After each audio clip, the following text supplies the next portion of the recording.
Good evening. তো এই ক্লাসটিতে মূলত আমরা আলোচনা করব ডেভিড আসুবেলের ভার্বাল লার্নিং থিওরি, অর্থাৎ আসুবেলের অর্থপূর্ণ বাচনিক শিখন তত্ত্ব।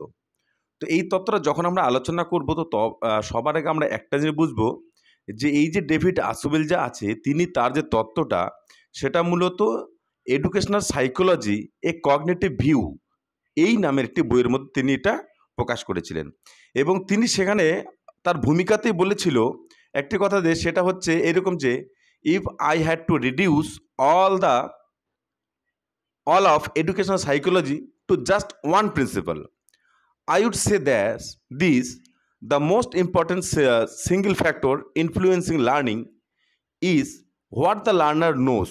তাহলে এখানে একটা জিনিস আমরা একটু ক্লিয়ার করতে পারি বা বুঝতে পারবো যে এখানে বলছে হোয়াট দ্য লার্নার নোজ, ঠিক আছে, এই কথাটা অর্থাৎ কিনা যে শিখন শিক্ষার্থীর কাছে তখনই অর্থপূর্ণ হবে যখন সেটি তার পূর্ব অভিজ্ঞতা, ওই যে কথাটা হোয়াট দ্য লার্নার নোজ, পূর্ব অভিজ্ঞতা বা পূর্বার্জিত জ্ঞানের সঙ্গে সম্পর্কিত হবে, তখনই কিন্তু শিক্ষার্থীরা কিন্তু একটা অর্থপূর্ণ শিক্ষা তারা লাভ করবে। তো এই জন্য বা এই তত্ত্বের ভিত্তিতে ডেভিড আসুবেল কি করেছেন, তিনটি শিখন স্তর বা তিনটি শিখনের যে ধারণা তার মধ্যে পার্থক্য বের করেছেন। তো প্রথমটা হচ্ছে গ্রহণজনিত শিখন, অর্থাৎ শিক্ষার্থীরা যখন শিক্ষা অর্জন করে তো সেখানে তাদেরকে প্রথমে কি ফেস করতে হয়। প্রথম স্তরটি হচ্ছে এরকম যে রিসেপশন বা গ্রহণ করা, অর্থাৎ তারা যে বিষয়টা শিখবে বা তারা যে বিষয়ের উপর জ্ঞান অর্জন করবে তো সেক্ষেত্রে তাকে কিন্তু প্রথমে প্রত্যক্ষ করতে হয়, অর্থাৎ আমরা আমাদের যে ইন্দ্রিয়গুলো যে আছে সেইগুলোর সাহায্যে প্রথমে তাকে তথ্য গ্রহণ করতে হয় এবং তথ্যের যেটা প্রাথমিক যেটা অর্থবোধ সেটার সঙ্গে তার একটা সম্পর্ক তৈরি হয়, ঠিক আছে। আর এক্ষেত্রে এই জন্য এটা বলা যায় যে একজন শিক্ষক যখন শিক্ষা দান করবে তো সেই ক্ষেত্রে সেটা কোন ভাষায় ব্যবহার করছে, তারপর হচ্ছে শিক্ষার মূল বিষয়বস্তুটা কি, তো সেটার কিন্তু একটা প্রাথমিক কিন্তু একটা তারা কিন্তু ধারণা অর্জন করে, ঠিক আছে। এবং সেটা সম্পর্কে এই যে প্রাথমিক যেটা ধারণা জ্ঞান অর্জন করা এটাকেই বলা হচ্ছে সে একটা গ্রহণ করা, ঠিক আছে, বা গ্রহণজনিত একটা শিখন। এরপর এর পরবর্তী স্তর যেটা সেটা হচ্ছে কি, যে সেটা হচ্ছে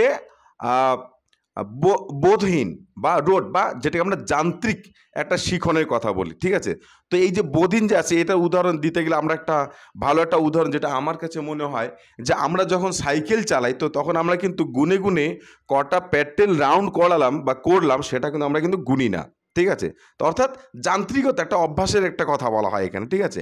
তো এই ক্ষেত্রে কী দাঁড়াচ্ছে যে এই ক্ষেত্রে দু ধরনের কাজ করে, অর্থাৎ একটি হচ্ছে যে শিক্ষক যখন যে বিষয়টা তিনি পড়াচ্ছেন সেই বিষয়টা হুবহু সে মুখস্থ করার চেষ্টা করছে, ঠিক আছে, অর্থাৎ তার পুনরাবৃত্তি করার চেষ্টা করছে, অর্থাৎ অভ্যাসের কথাটা কিন্তু এখানে কিন্তু অল্প বিস্তর আছে, ঠিক আছে। এবং এই যে বিষয়টা যে আছে এটা মূলত আমরা শিশুদের ক্ষেত্রে এটাকে আমরা গুরুত্ব দিই, ঠিক আছে। এই জন্যই যখন তারা বর্ণ পড়ে 1 2 3 4 5 6, ঠিক আছে, বা করো করো খড়ো খড়ো এরকম যেটা শব্দগুলো যে এগুলো কিন্তু তারা কিন্তু অর্থ না বুঝে তারা কিন্তু মুখস্থ করে ফেলে। যেমন বিভিন্ন কবিতার কথাও যদি বলি যে আতা গাছে তোতা পাখি ডালিম গাছের মৌ, হিরে দাদার মর্মরতন ঠাকুর দাদার বউ, ঠিক আছে।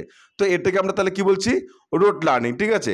এরপর কি দাঁড়াচ্ছে, যখন এই স্তরটি অতিক্রম করছে তখনই কিন্তু সেই শিক্ষার্থী কিন্তু মিনিংফুল একটা শিখন লাভ করতে পারে, অর্থাৎ তারা যে বিষয়টি সম্পর্কে জানছে বা পড়ছে বা শিখছে প্রথমে গ্রহণ হলো মানে গ্রহণজনিত অভিজ্ঞতা বা শিখন, তারপর সেটা রোড লার্নিং, তার পরবর্তী স্তরে তাকে যে বিষয়ে জ্ঞান দেওয়া হচ্ছে সেই বিষয়টি সম্পর্কে সে কী করছে বিভিন্ন বিষয়, অর্থাৎ তার পূর্বের যে অভিজ্ঞতা সেই অভিজ্ঞতার সঙ্গে সে কী হচ্ছে সমন্বয় করছে, তুলনা করছে, বিচার বিশ্লেষণ করছে বা ত্রুটি বিচ্যুতি বের করছে, এরকম একাধিক আচরণ করছে।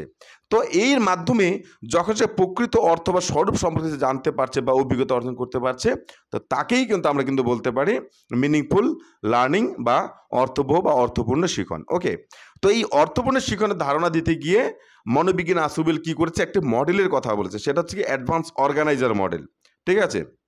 তো এখানে এই অ্যাডভান্স অর্গানাইজার যে মডেল আছে এই মডেলটাকে দুটো শব্দের দ্বারা আমরা এখানে মানে তিনি দেখানোর চেষ্টা, একটা হচ্ছে অ্যাডভান্স এবং একটা হচ্ছে অর্গানাইজার, ঠিক আছে। তো এবার অ্যাডভান্স কথাটা মানে কি, আগাম, অর্থাৎ সে আগাম কোনো একটা অভিজ্ঞতা অর্জন করেছে বা তার সঙ্গে সে যে প্রথম যে একটা অভিজ্ঞতা দেখছে কোনো বিষয়ে, সেটার সঙ্গে সে কী হচ্ছে সংগঠন করে নিচ্ছে, অর্থাৎ আগাম সংগঠন। এর মাধ্যমে সে কিন্তু এই মিনিংফুল বা অর্থবহ শিখন এটা কিন্তু সে কিন্তু লাভ করছে। ওকে, তাহলে এই হচ্ছে আসুবেল অর্গানাইজার মডেল। তো এবার এই যে আসুবেল অর্গানাইজার মডেল যে আছে, তো এই মডেলটিকে তিনি আবার নিচে কয়েকটি বৈশিষ্ট্যের দ্বারা দেখানোর চেষ্টা করেছেন।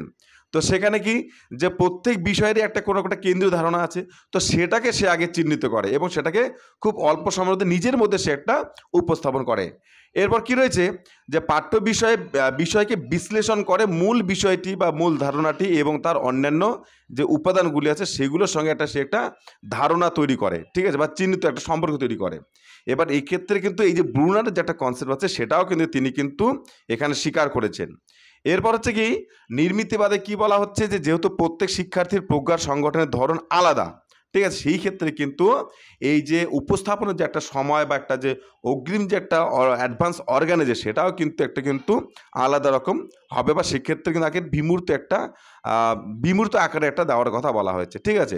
তো যাই হোক, তো এখানে তাহলে এই বৈশিষ্ট্যগুলো আছে এবং সর্বশেষে তোমরা কি করবে, একটা মন্তব্য হিসেবে এটা দেবে যে প্রজ্ঞার যে এই যে নির্মিতিবাদ যে আছে বা প্রজ্ঞামূলক যে শিখন তত্ত্ব আছে, তো সেই ক্ষেত্রে কিন্তু ব্রুনারের যে তত্ত্বটা এবং আসলে যে তত্ত্ব, এই দুটোই কিন্তু একটা সরাসরি একটা কিন্তু কার্যকর রূপ পেয়েছে এবং সবাই এটাকে স্বীকার করে নিয়েছে, ঠিক আছে। তো সেই ক্ষেত্রে একটা কথা এটাও বলতে হয় যে এই যে মিনিংফুল অর্থ বা মিনিংফুল শিখন যদি কোনো শিক্ষক দিতে চান বা অ্যাডভান্স অর্গানাইজার মডেলের সাহায্যে শিক্ষা দিতে চান, তাহলে সেক্ষেত্রে শিক্ষকও কিন্তু কী করতে হবে, মাঝে মাঝে এটা মনে রাখতে হবে যে তারা তাদের কোন স্তরের জ্ঞান দিলে ভালো, এই বিষয়গুলোও কিন্তু শিক্ষক কিন্তু সচেতন থাকতে হবে, ঠিক আছে। সঙ্গে আমি কি করছি, এই যে নোটটা যে বানিয়েছি এখানে সহায়ক গ্রন্থ হিসেবে এই শিক্ষা মনোবিজ্ঞানের রূপরেখা এই বইটা থেকে আমি বানিয়েছি। তাহলে এই নোটটি যারা করে পড়ছো বা দেখছো, তোমরা খুব তাড়াতাড়ি আমার টেলিগ্রাম গ্রুপে যুক্ত হয়ে যাও এবং চ্যানেলটি সাবস্ক্রাইব করে দাও, ঠিক আছে। কেননা তোমরা ওকে, তো সেটা করে দাও, আমি এটা তোমাদের ওই গ্রুপে শেয়ার করে দিচ্ছি। ওকে, তাহলে ধন্যবাদ সবাইকে, এবং সবাই টেলিগ্রাম গ্রুপ এই ভিডিও ডেসক্রিপশন বক্সে পেয়ে যাবে, সেখানে জয়েন করে যাবে, ঠিক আছে। আমি ওটা ওখানে দিয়ে দিচ্ছি তোমাদেরকে।